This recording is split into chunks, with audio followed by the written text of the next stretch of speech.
Thanks.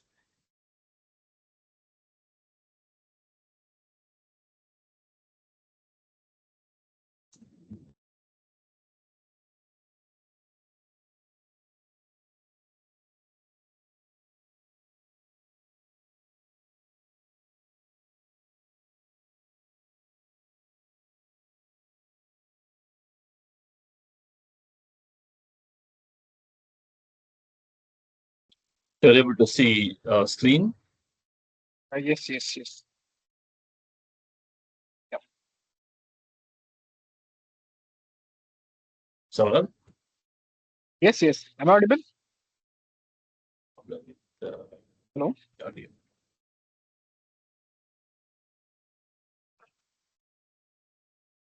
Hello? Am I audible?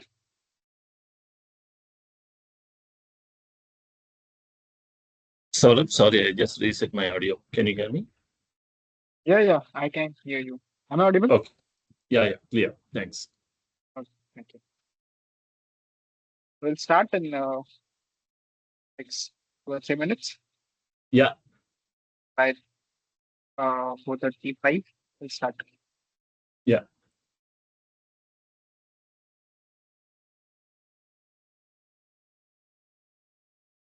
Confirming Ms. Rishma ma'am has joined. Yeah. Yeah, we are You here here? together. Yeah, we present. Work together. Okay. Yeah.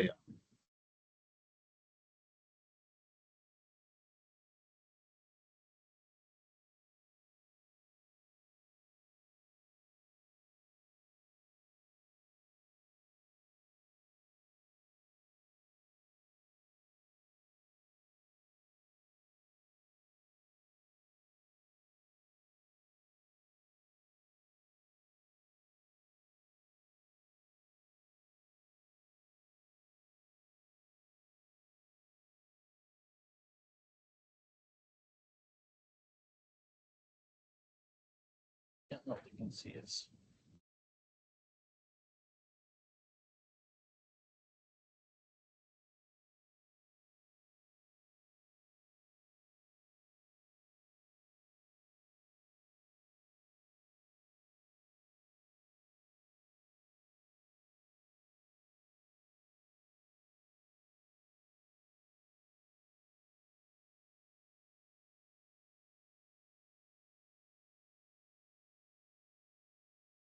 Okay.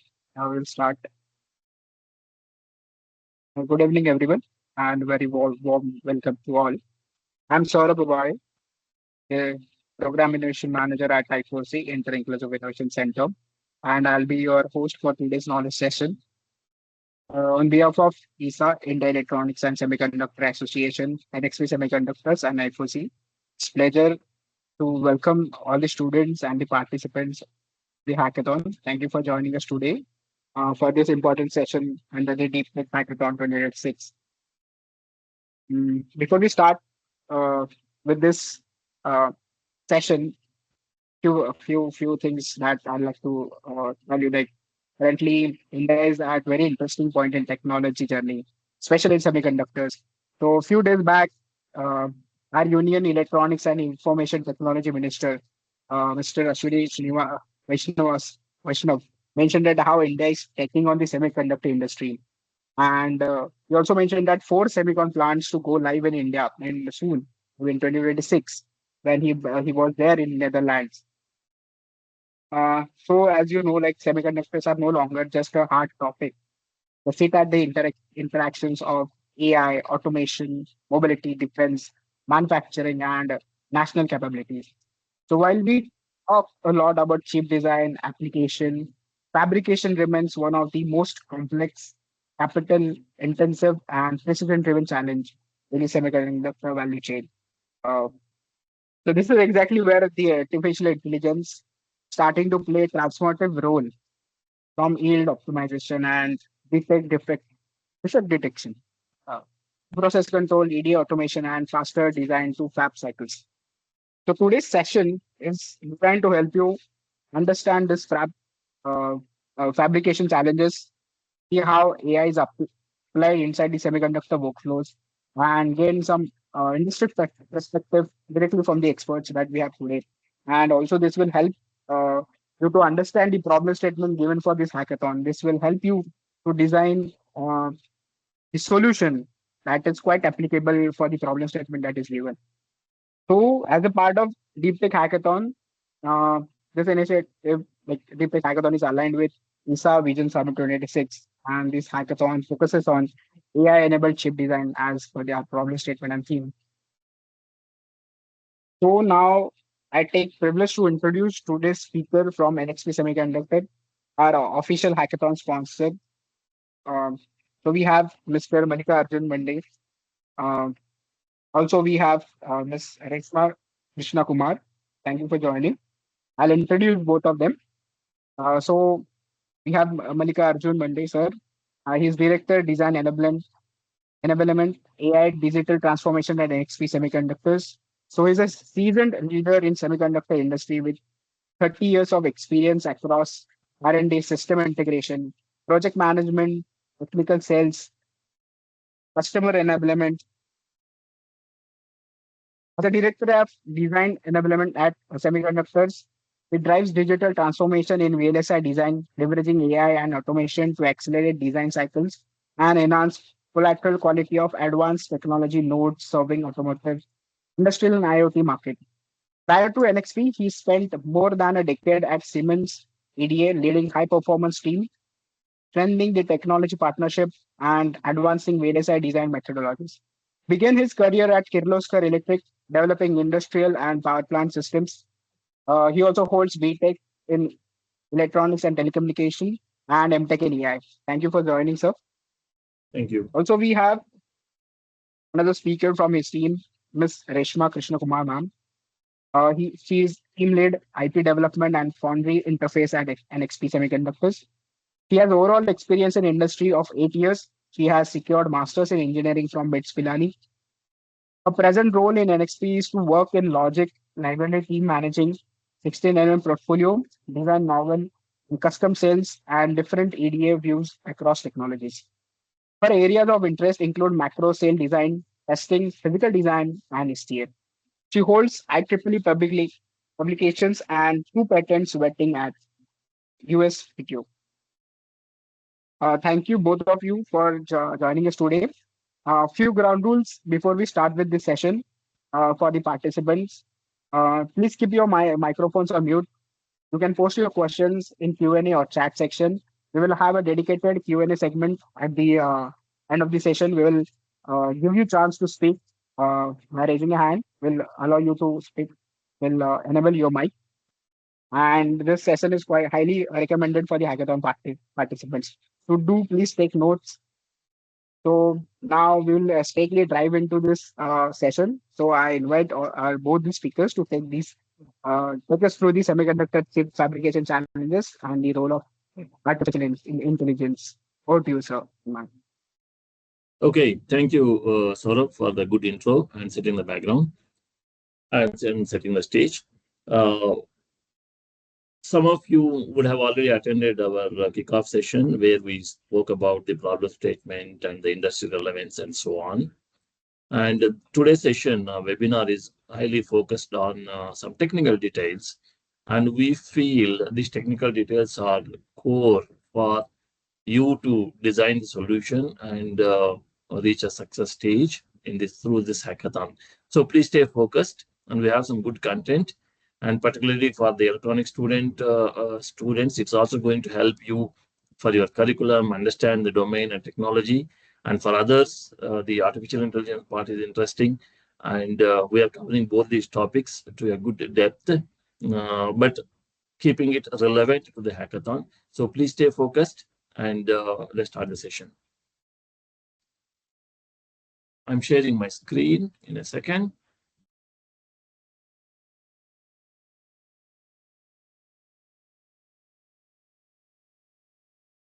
Yes, sir, it's visible. Okay. Reshma will go first. Start, Reshma.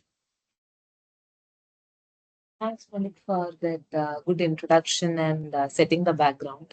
So the webinar is mainly planned on semiconductor chip fabrication challenges and role of artificial intelligence. So we'll be walking you through what is semiconductor VLSI, how we do fabrication, what are manufacturing defects, which is basically the basic understanding which will help you to classify the defects. Then Malik will be taking over the challenges, overview of the artificial intelligence and application of AI. Then we'll break for our question and answer session. So let me try to set a background. And since many of the audience may not be having a direct electronics background, let me try to make it very simple. So what we have here, just a second. Yes. So I think all of us may have joined through our phone or the laptop, which we are using on a daily basis, which has now become an inseparable part of our lives. Now, why do we use laptops? We use it for Some may use it for gaming, some may use it for your document creation, your projects, assignments, etc. So for all these things, you would need a memory to store the data. You would need to retrieve the data. You need to do some processing, programming, etc. So that is this, nothing but manufactured on a semiconductor chip. And what are its contents? Very simple example. It has a CPU, GPU, a memory, which is nothing but a random access memory, a RAM. Now, how these are created, what is the integral part of it? When I break it down, it looks something like this. You can think that I'm peeling an onion. So the onion on the top looks like this. Inside, it has a CPU, GPU, a RAM, everything, which contributes multiple functions.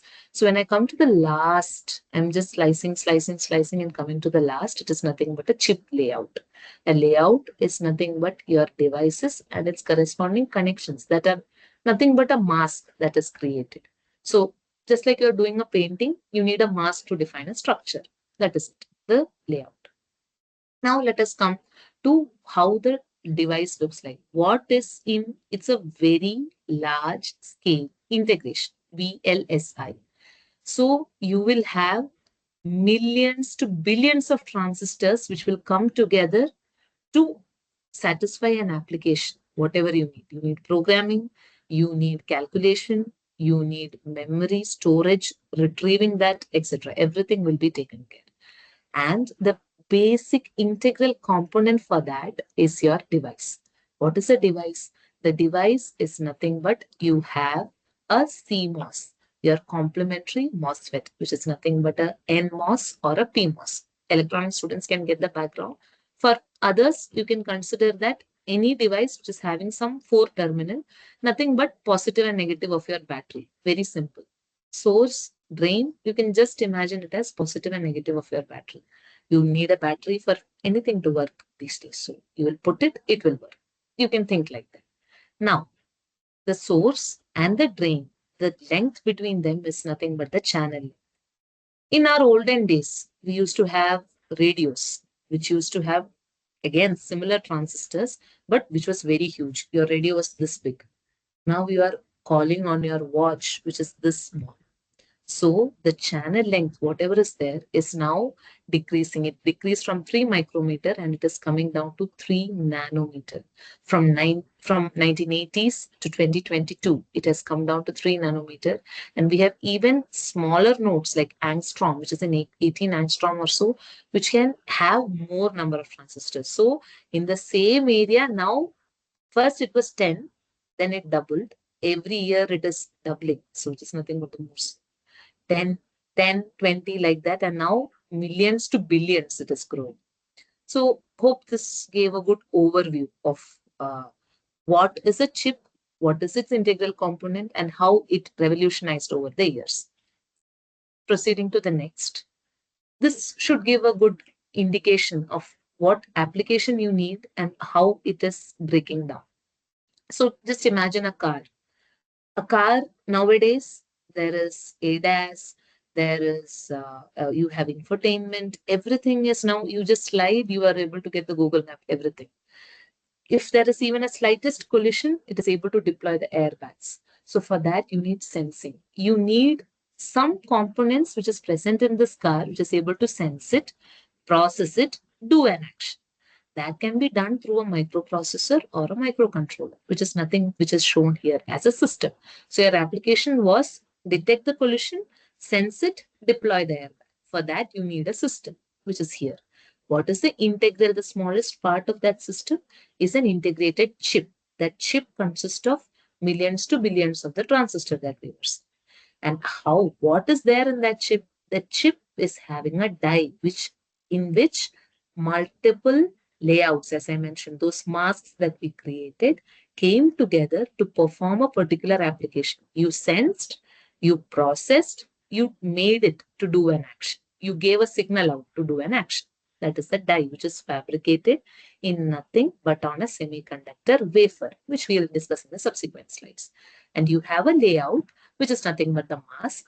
And how did we create this layout? You need to know, here to here, I need to make a connection. I draw a connection here. Here to here, I need to make a connection. Now that is determined by your circuit. This is a small circuit of an inverter. You gave a 0, output will be 1. That's it, digital. And the individual components of that is a PMOS and an NMOS, which has the terminal devices that we told before, which has a source, gate, drain, and a bulb. So you first, what you have in your hand going for in the right direction, you have a device, which is a PMOS or an NMOS. You know, if you give a 0, you want to get a 1. You created a circuit using the device that you have. And that device, that's just a circuit which is logical.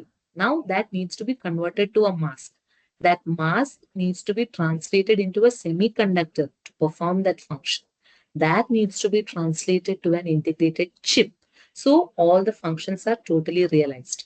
That will be packaged, everything. It will be connected together with multiple components to form a system. And finally, it comes to your application in your hand. This is not a very simple process.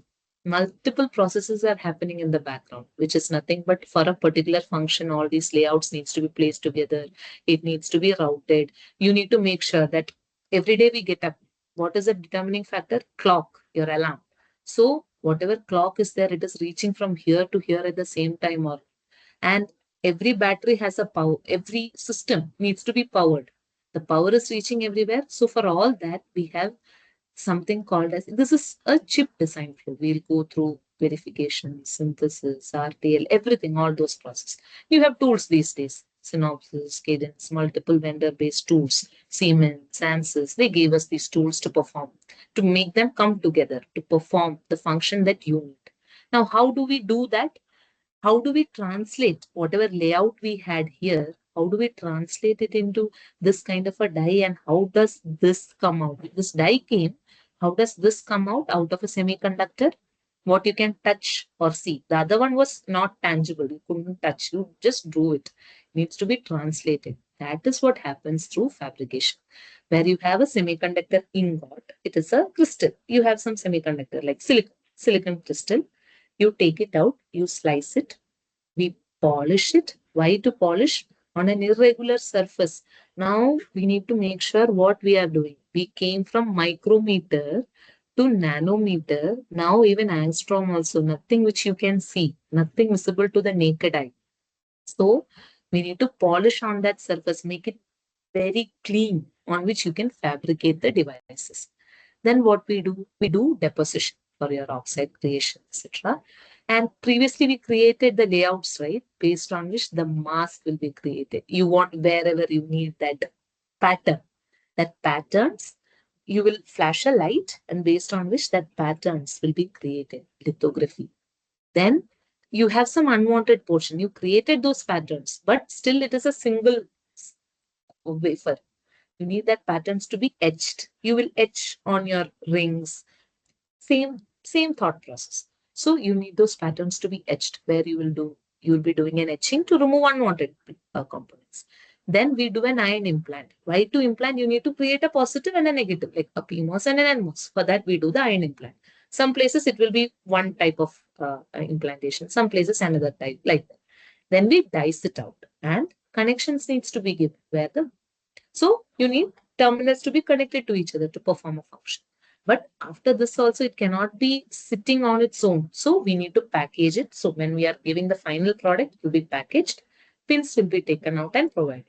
Main thing which we need to make sure in all this process is the components. So inside the small wafer, which is of a few millimeters, which you can hold in your hand, it has billions of transistors which needs to be etched on it. And that is a very, very, very complicated process, involves high precision, involves huge machinery, etc. That we'll discuss in the subsequent slides. This is nothing which you can detect with your naked eye. And even through the small microscopes that we see in our biology labs or so, which through which you can see your cells, that is also not sufficient. You need much more higher precision tools. So that will come in the next slide. So this is the main process, and we have understood that it needs to be very clean. So why clean? You know that there are particles that we have. Whatever dust we see, even it's thinner than our hair. If you take the cross section of hair, it is smaller than that. So nowadays, whatever transistors are coming up, so we need to have rooms which are very clean. Clean in the sense, not the clean that we have. Clean in the sense you need to purify your air also. And air needs to be purified even multiple times, not the normal AC purification that we have. It highly very, it's a recirculating filter which will even purify the air from dust particles. What will happen if there is a dust? See, these are the masks that we drew where it needs to be etched out. That width is smaller than your dust particle diameter, because of which two connections, positive and negative, got shorted. Done. That functionality, whatever we want to achieve, it will not happen. So the rooms needs to be cleaned. And all the process, whatever we are doing, we mentioned lithography, decomposition, etching, metrology, etc. For all that, we have high precision machinery. High precision in the sense that particular machinery, whatever we are using, will be doing at a nanometer angstrom scale. It will be drawing very thin lines. So this is nothing but a wafer. You can see in our backgrounds also. SAR background, that is nothing but a wafer. You can find a defect on it. So there, one small portion has billions and billions of transistors in it. You can imagine how small we are going. And involving high precision machinery, still there are chances that whatever you are drawing it as a, whatever we showed in the layout in the previous slide, which needs to be drawn here as this rectangle, it will never get manufactured as a rectangle. These are nanometers. It is not perfect. That same concept applies here also. We will not get perfect rectangles. That is the main thought process of defect. Why defect comes to picture. So whatever layout we drew, that needs to be, it, you will still, let's imagine, you know that whenever I'm flashing a light, that light will be refracted over the edges. So whatever rectangle I'm having here will not be manufactured as rectangle. Okay, so I give some extra area for it to considering the refraction. But still, I'm adding that mask, whatever layout I created on top of that. So there is a mask, light is flashed on top of it, and the pattern is etched at the bottom. Imagine, even though you're using very high precision, mask is slightly misaligned. That whole pattern, whatever you had here, even though mask is fully aligned also, it will be created like this with corrugated edges, which has that small corrugations here. But if the mask is slightly misaligned or so, what will happen? Whatever had to come as a single connection, here it got etched more, because of which there is a gap. So why gap? This was totally one terminal, one positive terminal. It broke in between. It's like that. The connection broke in between, which is causing an open. Next one. What happened? There, it did not get etched at all, because of which there should be a gap between them. This was positive, this was negative terminal. Let's consider got shorted. Same way, whatever impurity we were mentioning before, one impurity, there was one metal layer which is supposed to connect to the positive, another metal supposed to connect to the negative. It got shorted. So this is an impurity which had created a short. Same way, an impurity in between can create an open also. Multiple types of these possibilities exist. So whatever we want perfectly, it will never be created. This was due to mask misalignment, or even whatever we have taken the wafer here, the silicon crystal, that is not perfect. I cannot polish it to the maximum. So that can also have some lattice defects, basically impurities or imperfections in the crystal, which can create these kind of defects. Or as I mentioned, mask misalignment, or can create these incorrect circuits. Nothing. Let us consider that the temperature increased. Rapid heating can result in wafers cracking or wafers getting wrapped. It's shrinking or it is cracking, which can lead to defect.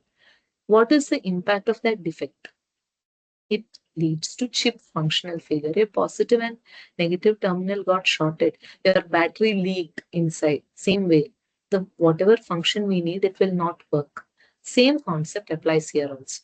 Because of which your device, whatever you wanted it to work in an intended fashion, it will not work like that, which leads to yield loss. Now, what are the most common type of defects? We are going slightly more technical, and this is where I would urge everyone to pay more attention, because this is where you will be working. You will be classifying these defects. You will be understanding them and classifying them. So what are the different or common types of defects that we see? A bridge defect. Bridge is nothing, very simple, a short. This positive and negative, between them, there is a short that is created, a bridge defect. Then CMP, which is chemical mechanical planarization kind of defects. Word is very complex, but very simple. Scratches can happen because you are doing a chemical mechanical, you're planarizing that, you're polishing it, right? Because of which scratches, erosion, all those things can happen. Now cracks. Why? Thermal stress. You are giving a stress on which it can crack in between. It can open. Opens can be created, as I mentioned before. So because of extra etching, everything open can get created, or impurity getting trapped, opens can come. Because of which it will never work. That connection is broken. Then line edge roughness, where irregular lines from lithography, that corrugated patterns were there, right? That can create defects. VR defects, because of which vias is nothing but connections. So you have one layer here, you have another layer here. There are vias. In the next slide, it is explained well. You have some kind of connections or vias that are coming in between, which needs to connect multiple layers. What will happen when we have these vias? These are kind of vias. For example, when we were creating it, it became very thin, no connection. Such kind of defects are also possible. Oxide thickness, non-uniform. Oxide, whatever we have in between our gate and the drain and source, non-uniform. Etching is incomplete. Pattern is collapsing. So due to resistance features, these are the defects that we have, and we need to identify by seeing how we'll be able to how we'll be able to classify them to shorts, opens, cracks, LER, CMP, etc. Most common type of defects, there are sample images also where we'll be explaining how to understand them. Now, we mentioned about this component, right? A gate, oxide below it, a source and a drain, and a substrate here.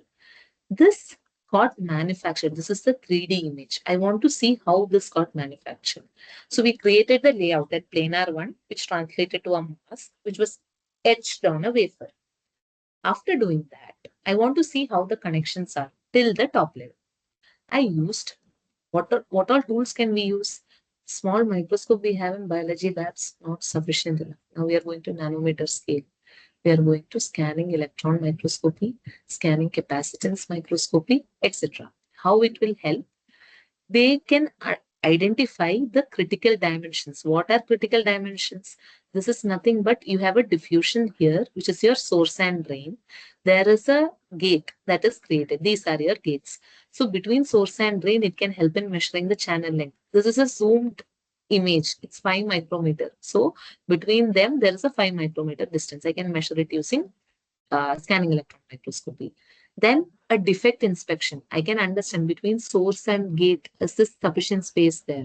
If not, I can measure it. Then process monitoring. I can understand, is the resistance and all resist profiles, how are the etching done? Is it proper or not? Then nanometer scale I can visualize, and we can do a proper failure analysis. you can see here, whatever we have this gate, the gate is created.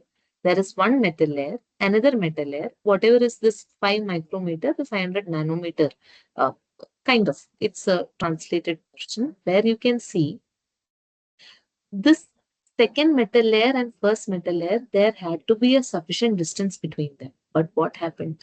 Through this microscope, I can understand that they are not proper rectangles. This became curved. So there is a high chance of short happening here. Those things we'll be able to detect it through scanning electron microscopy or scanning capacitance, whatever we. Issue is cost, high precision machinery, and time. So that is what we are trying to save through application of artificial intelligence, which will be taken up by Malik. And I'm just covering one more slide and I'll hand it over to Malik, where we have the sample images of how the bridge defects are present. So you can see here, the impurity due to irregular etching had to come like this. That's a clean image. Oh, sorry, it's a clean device. This is a defective device. It came like this. This is clean. You're polishing whatever you are doing, your chemical mechanical planarization or polishing your it had to come like this. This is improper. It is irregular. Same. Crack. Here there is no crack. It is a continuous device. Cracks due to thermal stress, whatever it is. So these are the kind of cracks that can come. Proper, improper. Open. You have a proper connectivity getting established here. These are continuous lines. What happened here? A breakage came, or very thinning, which is not sufficient enough to conduct. Same way here also. So this is a proper continuous line, which is ensuring that it is correct connectivity. This is important. Then we mentioned the rough edges, whatever. So whatever had to be created like this got created as corrugated ones. High chances of failure. Same way here. So it is a 150 nanometer technique. These are all defective parts. This is a proper part. And via which had to come like this. Now it is coming like this, because of which either it is creating a short in this scenario or an open. Here no connection is getting established. Here connection got established along with the gate. So it is a short. So we can easily, so using artificial intelligence, using scanning electron microscopy, we generated all these images. We understood that this is correct, this is incorrect. But now our challenge is using artificial intelligence, how we'll be able to do that. So I hand it over to you. Thank you. Okay. Thanks, Reshma, for very good insights into semiconductor manufacturing. Let's move to the next part, the challenges. We spoke about these challenges earlier in the kickoff event. And just to reiterate on that part, all the manufacturing process that we explained, the scanning electron microscope and millions of devices on the wafer, when you take during every manufacturing stage, there are lots and lots of images collected by this scanning electron microscope and other methods. And analyzing these images, today it is all put into a centralized location. Of course, some amount of artificial intelligence is being used over there, but more and more to classify these defects automatically instead of a manual rule-based system, which is cumbersome today. Can we deploy an automated classification system based on some artificial intelligence techniques? And also, when we apply them, can we put them onto an edge devices which are tiny and portable and which can be mounted on the manufacturing process, so they can detect as soon as the image is generated, they can act on it and immediately notify this is an error and so on. So moving from a centralized cloud-based and a lot of image collectively getting analyzed, we are looking at an edge-based system to automatically classify these defects and put it on an edge system. So this is the challenge that we're trying to solve. And a brief introduction to artificial intelligence. Today, you all we all have become pretty much part and parcel of our AI has become part and parcel of our daily usage. Without realizing, some of you are using and some of you are realizing and using it. So artificial intelligence refers to systems designed to perform tasks that typically require human intelligence. So that used to be the case before. Now the systems can think like humans, can reason like humans, and can solve problems like humans, and can make decisions. And they basically rely on large amount of data and look for patterns hidden inside those data, and then based on that, they're able to reason, they're able to make decisions, and so on. And this process, all of you know, it involves data collection, training the model, and inference, and deployment.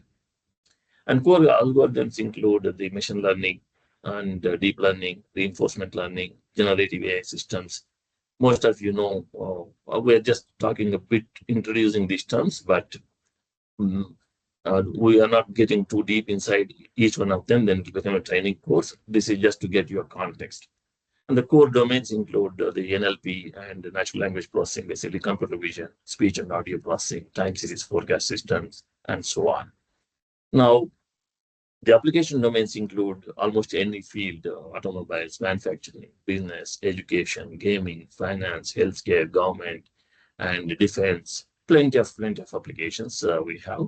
AI, where AI can be deployed, and AI is being deployed. Now, the key thing to note here is we discussed briefly about the VLSI design flow and then manufacturing. Both in design and manufacturing, there are plenty of areas where AI can be used. So one of the area where what we are exploring here is how we can use AI for detecting manufacturing defects. Otherwise, you can still apply that on verification and place and route, timing analysis, and power analysis, plenty of areas that you can apply. So we are just exploring one part of it. And a bit more details, just to give an introduction of what is machine learning. So it can be 3 or 4 types: supervised, unsupervised, semi-supervised, and reinforcement. In the supervised, you're telling the machine that a good and a bad behavior. So you have, in our case, we're talking about, you're already telling the machine, hey, this is a clean image, this is a defect image, oh, this is another defect image, so this is one more type of defect image. So you're telling all this upfront to the machine and asking it to learn by going through multiple iterations, reading through this data. And this is the method that we would be deploying or applying in this particular hackathon. The unsupervised learning is, you don't tell the machine anything, you just ask them to group similar objects together. So that's unsupervised, which we are not going to use. Semi-supervised is a mix of supervised and unsupervised. And then the final one is reinforcement learning, where the system will learn like a baby. So it will go, it will get exposed to and heat surface, it touches it, then it knows, it burns, and then it comes back and then goes to a different path. And then in the different path, it will try to explore and then finally reach the goal if it wants to play in a park or if it wants to eat something and so on. So similar systems deploy similar concepts are what we're talking about, reinforcement learning. Again, this is just an introduction. In this hackathon, you are not expected to look at any of the other 3, but it is mainly going to be supervised learning. And the domains that we a little bit spoke about is computer vision and natural language processing and the time series analysis and so on. But in this hackathon, we're mainly talking about the computer vision or vision-based AI application here. Within that, some of you would already have done some projects. So we have basically 4 classes, 4 different types, I would say. One is the classification or image classification, wherein you will take different images and then classify them into one of the categories. A simple dog and cat classification. It could be, in our case, it could be defect classification is what we are mainly talking about. So what type of a defect it is? It's a crack, put it in one category. If it is a short, put it into another category. If it is open, another category. This is what we are talking about, image classification. So you can use plenty of algorithms over there.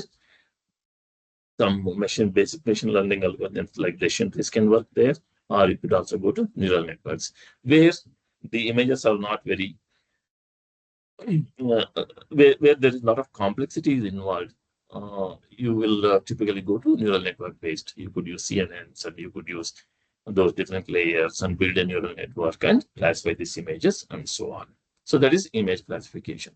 Object detection is, so within an image, you can detect different objects. In this case, the image that what you're seeing over here is it is able to detect a car and a truck and a person and so on. In our case, in an ideal scenario, let us say we have one image which has two defects, open and short, both. So if you simply do an image classification, you will detect that as a bad image. Basically, you can put it into either open class or a short class. But ideally, we would want you to identify both open and short. That's when you can use object detection, which we will not put it into the scope of this hackathon. If you give an image containing both short and an open, if you classify that into short, if you classify that into open, in both cases, we give a tick. But maybe we will think of future hackathons wherein we'll go more in depth in detecting specific type of an error over there or defect over there. So you need to draw bounding boxes. That will be for future, not for this hackathon. Then you all know semantic segmentation. So it can group similar objects and mask them together. And then the final one is instance segmentation, which is the mix of object detection and semantic segmentation. So we are not using the last three techniques in this hackathon. We are looking at mainly image classification. So hackathon scope revisited. So you are expected to collect the data and create a data set. So for that, we have already given you sample images. Now with this background, if you do a proper searching and prompting on your generative AI image generation tools, they will be able to give you good images, bad images related to semiconductor manufacturing defects. So we have already talked about at least select 6 defect types. So the easier ones to select are shorts, opens, bridges, malformed via CMP scratches and cracks, LER, etc. So you can select these classes and group the images based on this. So keep collecting the data, images, and then form a data set. And this is the bare minimum that you need to do. And we also ask you to include clean and other class types. So an image which doesn't have any defect, so then that has to go into clean bucket. And something which you do not know, it doesn't fall, it is not clean, but it doesn't fall into any of this error category, then that can go into others category.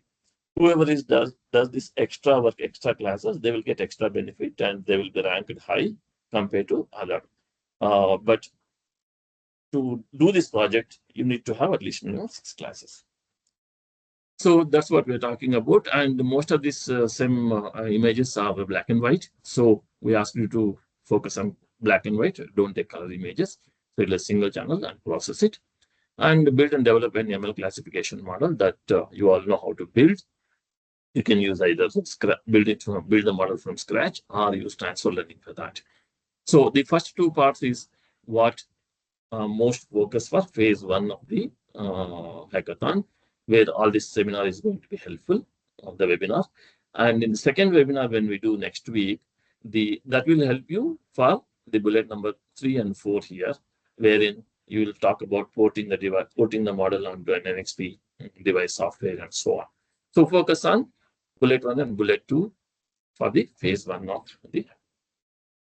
So I have given some references for the material. And with that, we come to the end of our presentation. We open for question answer now.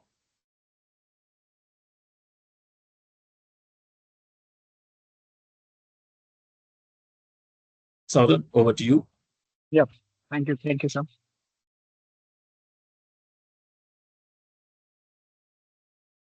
So we are open for the question answers. Before that, I'd like to thank you, Mallikarjun sir and Ishma ma'am, for the session and the insights.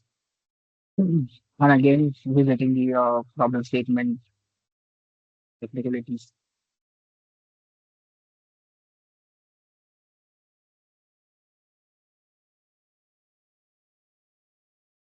Okay.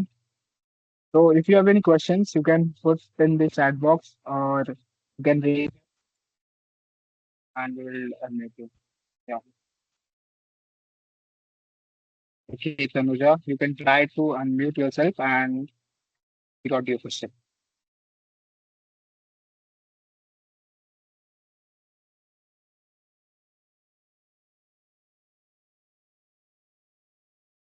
I know many of you have many questions, but a little shy to go first. You did leave. Someone can break the ice. Yeah. What there are. Any Okay. update on the data set? Just now, I guess, mentioned what the data set. Okay, we will take the questions which are on the chat. So any interaction needed with the foundries for this? So if you have an interaction and if you have a channel, if you can interact, that will be very, very good. But the chances are very, very low. You're not expected to interact with foundry. If we generate the image using AI, would that not decrease the accuracy of our model? Actually, we do not know what will these generative AI tools are capable of. We want you to try, so we will give a good, decent examination of what you have generated. You're okay to generate these images through AI, and then try it out. So try to create image defects, try to create clean images. We want you to be as exploratory as possible. Someone has asked any update about the data set. We asked you to create the data set. So you need to create your own data set for this hackathon. Need some links for finding images that got defects. So actually, this is part of the challenge. And if we give the links, everybody will try the same and everybody will get the same images. And that's not what the objective of it. So some hints that we can give you is instead of searching semiconductor defect generally, you look at some foundries. For example, TSMC, Global Foundries, the IBM Foundry, Intel Foundry, NXP Foundry, Samsung Foundry, like this. You give some specific keywords and then say, give some images, and then you can pick those images. And then with this today's webinar background, you will be able to know which is a defect, which is not a defect. And I don't want to give you all these inputs, but okay, let me little help you. Take some of these images and then give it to your generative AI tools and then see if they can regenerate that image with a defect. So these are some clues that we can, we're okay to share because we also want you to little go fast and feel comfortable. So you are free to explore all these methods. Use your creative brain. If you don't get a defective image, how to create a defective image? So you think about that. I think I have given you enough clue. So try it out. Or on tools like FreePake, you can use, Sorry? which is also. So there is also a tool. I try to help when creating Yeah. the images. Yeah. FreePake kind of a tool is there, which is also quite a good uh, image generating tool that can also be used. Yeah. Yeah. And better. So then the next question, is there any pre-trained model you suggest we start with? This is again part of hackathon. So we want you to try different models, different trained models or build it from scratch. Please remember your objective is not just to solve this problem. Solve this problem optimally is your target, which is you can select a big, you can actually take the entire GPT model and give it to me, pack it thing and ship it as a submission. So if you give anything to this GPT model, it will tell you whether it's defect or not. That's also a solution. But that solution is about 100 GB GPT model, which we cannot fit anywhere, not even onto my laptop. Forget about the edge device. So hence, optimizing that model, a smallest model possible, which gives maximum accuracy, is the key that we have already put it in the problem definition. And in hardware, I'm confused a bit. Prashant, Priyansh. See, right now you worry a little bit less about hardware because that will come into second and third phase. At this point in time, your objective is you'll compete with your peers. How tiny the model is. When you generate an ONNX or an TensorFlow Lite model, the size of that model, it is 10 KB, 20 KB, 1 MB. That will be a key measuring criteria because that is what is going to go onto the edge device. So you need to keep focus on that than worrying much about the hardware. That hardware we will talk about in the second and third phase. Data for training. So that is the part of the puzzle. So you need to build your data set and train. Then I'm reading more questions. For uniqueness, it is enough to classify the defect, or would it show the defect location and more value? Who is this? Shamita. If you can do what you have described there, you will for sure you have high chances of winning the finals. But this is going to be a challenge for now. The defect location, right? That is object detection is what you are looking at. For that, you need annotations and all. If you have time, you can do that. Wonderful. Definitely, you are taking the hackathon to the next level, but it is not expected to do the defect location for now. If you do it, you will get extra credits. Again, Jagjot. So our goal is to generate an ML model which can classify the types of defects using AI image classification. That is correct. Are these images different for different technology nodes? The images are different, but they look very similar, because if I don't draw the nanometer technology, if I don't mention the nanometer on the image, you will not be able to make out whether it is an 5 micron or 2 nanometer or 3 nanometer. You won't be able to classify that image by yourself, because all the images look very, very similar. Only if you see the scale over there, 2 nanometer or 1 nanometer, then it is specific to the technology. Otherwise, so you can select images from all technology nodes. They all look similar, and you can create your data set. Is it okay to create data sets from LLM models? You can use all your creative mind. You're free to explore. We want to see how that turns out. Can I use designs from research papers? Yes, of course, you can use. So all copyright protections and all, that is subject to, you are alone responsible for that, because we're not going to take this and deploy anywhere. This is only a concept level. We want to see how this concept works. If I really want to implement this, we are not going to use your models directly. We will be researching that further. So you can take the design from research papers. Yes. So if you generate the images using AI, would that not decrease the accuracy of our model? I have already answered that. Okay. So what is the bare minimum to fit it?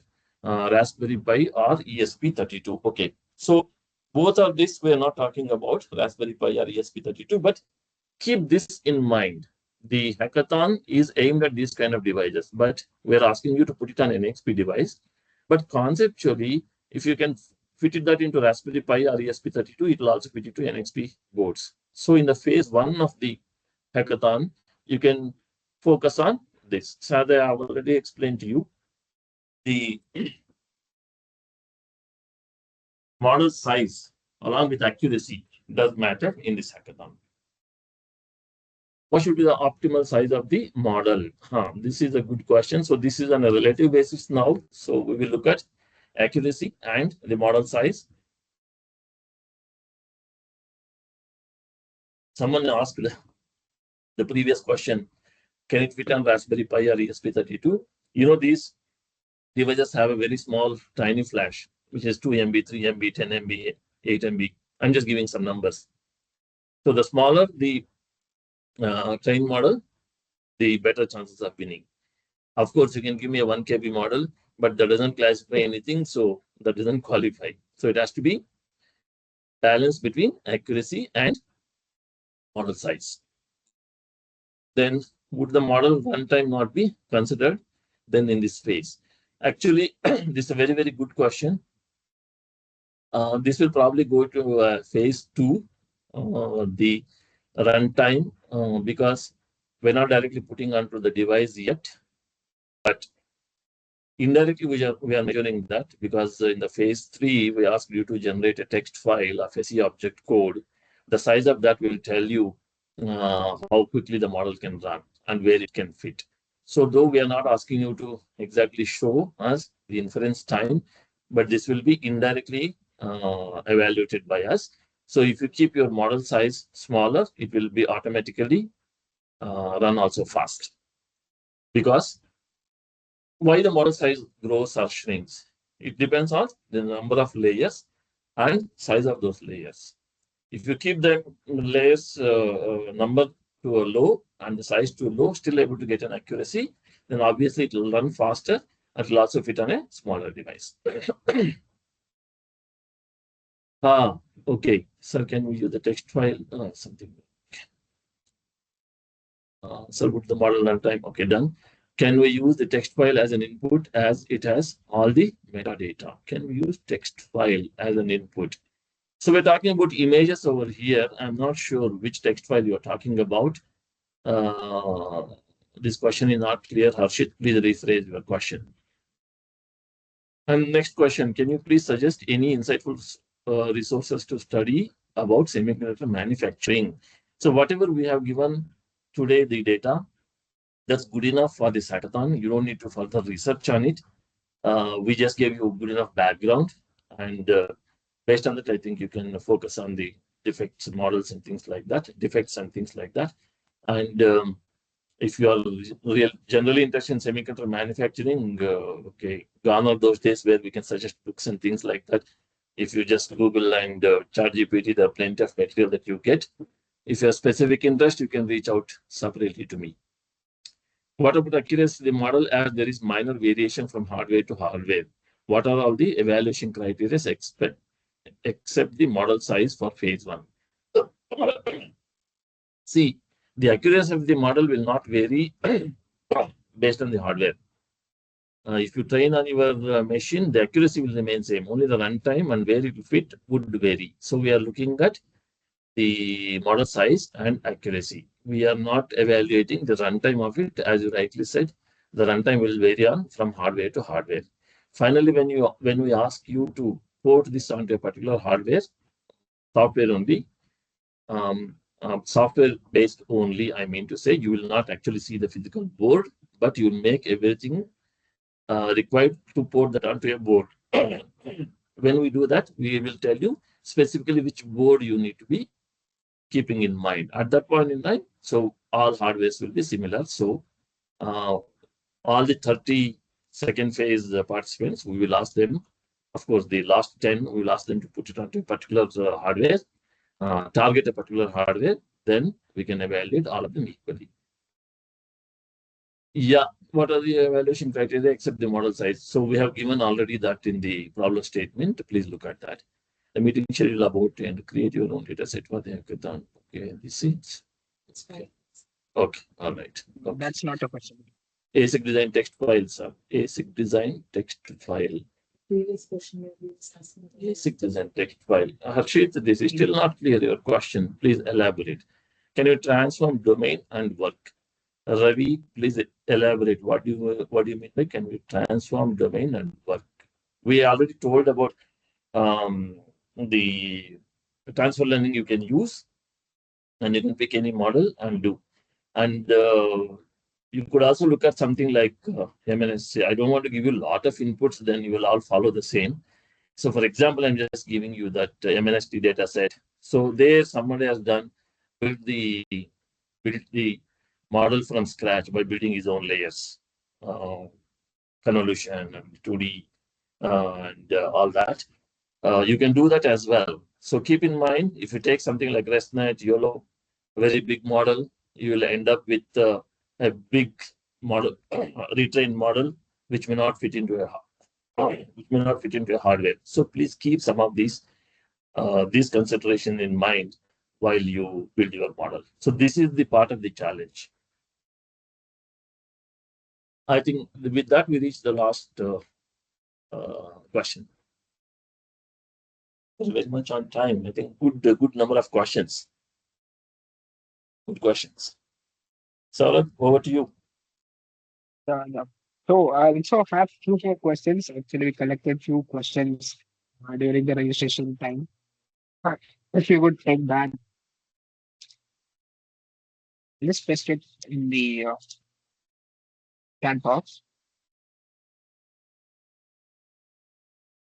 So I think this is quite an important question. Saurabh, we are at the end of the hour, so I can ask. Okay, I'll just take one last question. The other questions probably you can text or do. The hackathon asks us to prepare an edge AI on wafer and die images for semiconductor. Moreover, The reference data set uses SEM images. Do we have to train our model on SEM images or wafer map images or wafer and die semiconductor can also be taken? Also, these SEM images are proprietary images that are not abundantly available in public domain. Or should we consider the scarcity of SEM images as a challenge for phase data set preparation? The last statement is true. We should consider the scarcity of SEM images as a challenge for the phase data set preparation. And there we spoke about many techniques. Please try them. You will be able to succeed. And we are not looking at wafer, what is that? Wafer map images is something. There is one data set that's available. I think this question came up in the last kickoff also. There's one data set where is some 60,000 images are available. They are just talking about on the wafer where are the defects and different areas the defects can get concentrated on a donut kind of an thing or edge-based thing. That's on the complete wafer. We are not looking at that kind of an analysis here. But on the wafer, if you take a particular silicon dice, on that if scratches are there, that can be an image certainly qualify for this. On that on the dice there is a crack. Yes, that will qualify. So we are looking at those die level defects. A VR cannot be seen on a wafer map, right? So that's a donut kind of a thing. We're not looking at that. So do not use that wafer map data set for this hackathon. You will fail. Okay. Thank you, sir.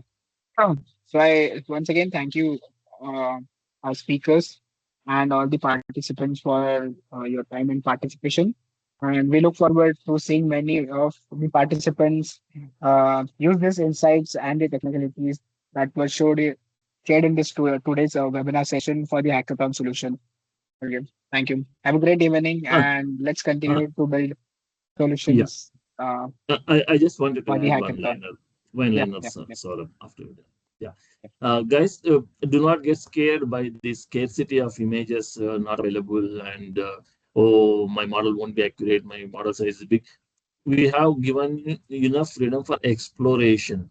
If everybody drops out, if you submit with some 200 images and then good accuracy, you may be a winner. So do not drop off with this case. Go ahead and submit.